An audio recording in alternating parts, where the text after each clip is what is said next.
तिकडे गेले पाटोद्याला बीडला. कशासाठी आहे? तुम्ही मला ठेवलंय 5 वर्ष कामाला. तुमच्यासाठी आहे. मी तुमची सेवक आहे. आमच्या मोदींनी सांगितलंय ते प्रधानमंत्री नव्हे, प्रधान सेवक आहे. तर मी तुमची सेवक आहे. हे 5 वर्ष मी तुमची सेवा करणार आहे. पण त्याचबरोबर मी तुमची आई देखील आहे, तुमची ताई देखील आहे. तुमचा कान धरायचा अधिकार मला आहे. मी तेच म्हणायचे ना, जसं मी अजितदादांना म्हणायचे तुम्ही राबवले तर तुम्ही पुरुष आहे ना, लोकांना कौतुक वाटतं. आम्ही राबवलं की लोकांना वाटतं अरे ताई राबवल्या. तर मी काही मला कोणाचा रागवत नाही. मी तुमच्या घडवण्याचा प्रयत्न करतो. कार्यकर्त्याने मी सांगायचे बोगस काम करू नका.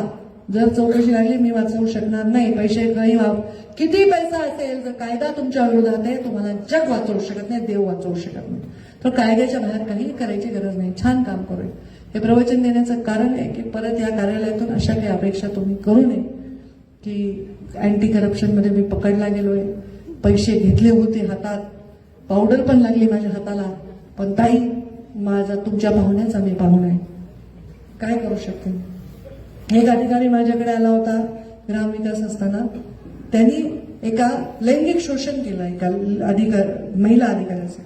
आणि तो लांब लांबून नातं सांगून माझ्याकडे आला. मी म्हणलं बाबा तुला त्यांनी नाही जेलमध्ये घातलं तर मी घालू. कृपा करून अशी काही असंविधानिक गोष्टी विचारू नका. त्याची जागा इथे नाही. हा काळ वेगळा आहे. आपली परिस्थिती ओळखा, आपली ऐपत ओळखा, त्याच्यात आनंदी राहा. ती ऐपत 10 पैशाची असेल तर 15 पैशाची करायचा प्रयत्न करा. 10 पैशाची ऐपत जो 100 रुपयाची करायला जातो त्याची जागा तुरुंगात आहे. हे मोदीजींनी गेल्या अनेक वर्षात दाखवले की तुम्ही बाबा हे असं चुकीचे कार्य अपेक्षाच करू नका. चांगल्या अपेक्षा करा. तुम्ही मला म्हणले ना ताई मला कॅन्सर झालाय, मला काही झालंय, मी देईन, माझं मोडून देईन घरचं, पण मला ह्याच्यातून वाचवा, मला त्याच्यातून वाचवा. एका कार्यकर्त्याच्या मुलाने फ्रॉड केला. 40-50 लाखाला गंडवलं लोकांना.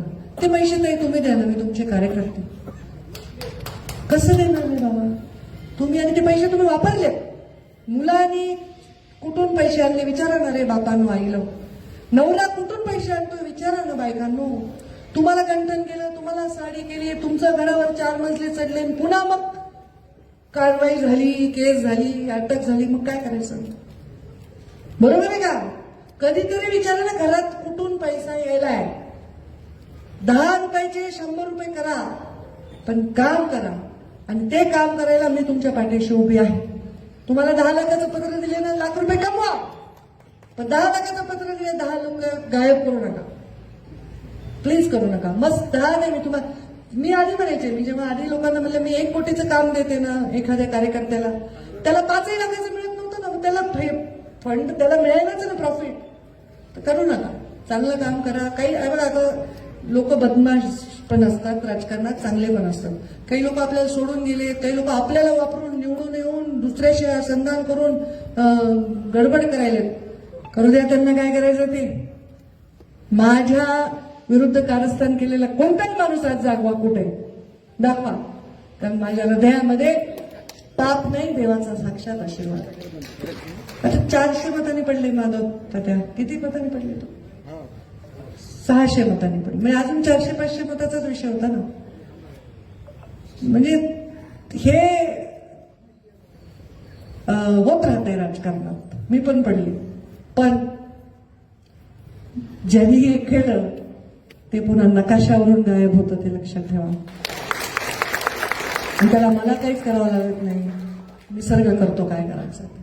चांगलं काम करणाऱ्या माणसाच्या पाठीविषयी सगळ्या शक्ती एक येतात, सगळ्या शक्ती. त्यामुळे तुम्ही माझी शक्ती आहात.